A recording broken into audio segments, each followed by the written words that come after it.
लड़कियों को एक लाइन में खड़ा किया गया है और अमीर ग्राहक उन्हें सामान की तरह चुन रहे हैं। ये सब दुनिया भर से किडनैप करके लाई गई है। इस जगह पर इनके कोई अधिकार नहीं है। यहाँ तक कि प्रेग्नेंट होने पर भी इन्हें ग्राहकों को संभालना पड़ता है। एक अमीर आदमी की नजर एक नई गोरी लड़की पर पड़ती है, लेकिन ये लड़की नई थी और उसके चेहरे पर गुस्सा साफ दिख रहा था। मगर किडनैपर और उस अमीर आदमी को उसके गुस्से से कोई फर्क नहीं पड़ा, बल्कि वो लोग गंदे मजाक करने लगे। लड़की को वो अमीर आदमी अपने साथ ले गया। कमरे में जाने के बाद वो डर से कांप रही थी। उसे पता था कि आगे क्या होने वाला है और इस सोच से ही वो बहुत डरी हुई थी। लेकिन वो जितना डर रही थी, वो आदमी उतना ही एक्साइटेड हो रहा था, और वो आदमी जितना एक्साइटेड हो रहा था, लड़की उतना ही विरोध कर रही थी। आखिरकार डर के मारे लड़की ने जोर से हाथ पैर चलाना शुरू कर दिया और उसने उस आदमी को एक जोरदार लात भी मार दी। फिर वो दरवाजे की तरफ भागने लगी, पर जैसे ही वो बाहर निकली, कुछ कदम चलने के बाद ही दरवाजे पर खड़े किडनैपर ने उसे रोक लिया। किडनैपर के पास उसे समझाने का वक्त नहीं था। उसने सीधे सीधे लड़की को बेहोशी का इंजेक्शन लगा दिया। लड़की जल्द ही पूरी तरह बेहोश हो गई और अब वो अमीर आदमी उसके साथ कुछ भी कर सकता था। आज उसके साथ जो हुआ वो तो यहाँ लाई गई लड़कियों की तकलीफों का बस एक छोटा सा हिस्सा है। बधाई हो, आप एक और ऐसी फिल्म देखने जा रहे हैं जो सच्ची घटना पर आधारित है। फिल्म की कहानी अमेरिका के एक खुफिया कैंपस पर सेट है, जहाँ सिर्फ किडनैप की हुई लड़कियां ही हैं। कैंपस का मालिक उनसे कहता है कि अगर वो कुछ खास गिनती के ग्राहक संभालेंगी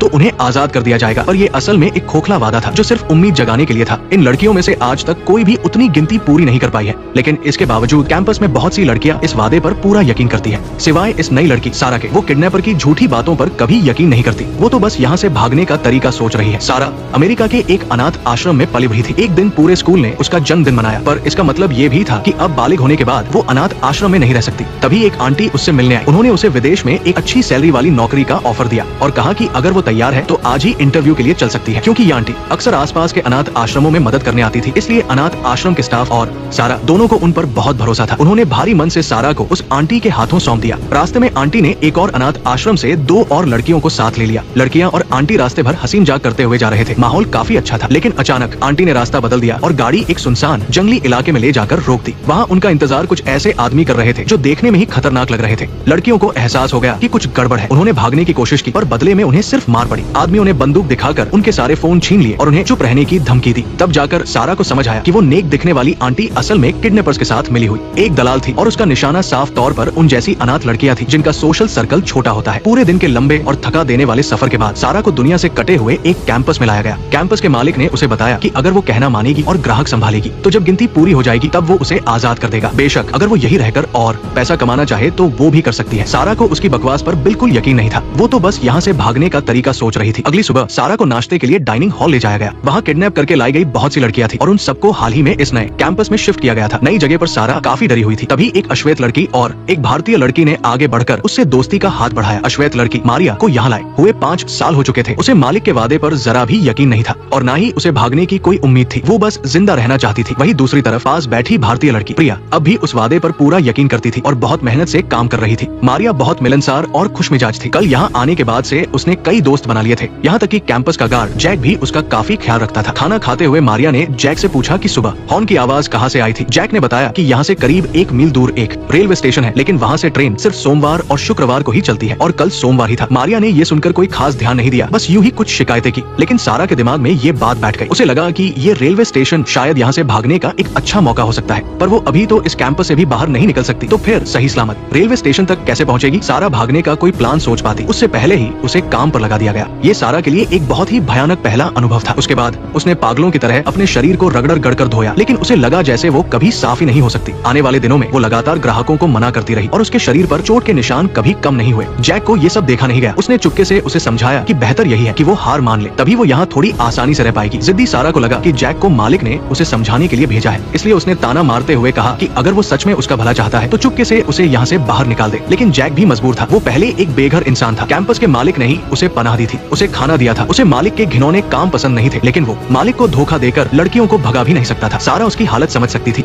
इसलिए उसने बस इतना पूछा कि क्या वो पुलिस को बुलाने में मदद कर सकता है, पर पुलिस को बुलाने का भी कोई फायदा नहीं था। यहाँ आने वाले कई ग्राहक आसपास के पुलिस वाले ही थे। वो लोग मालिक को बचाते थे। नेक्स्ट पार्ट देखने के लिए वीडियो को लाइक करो।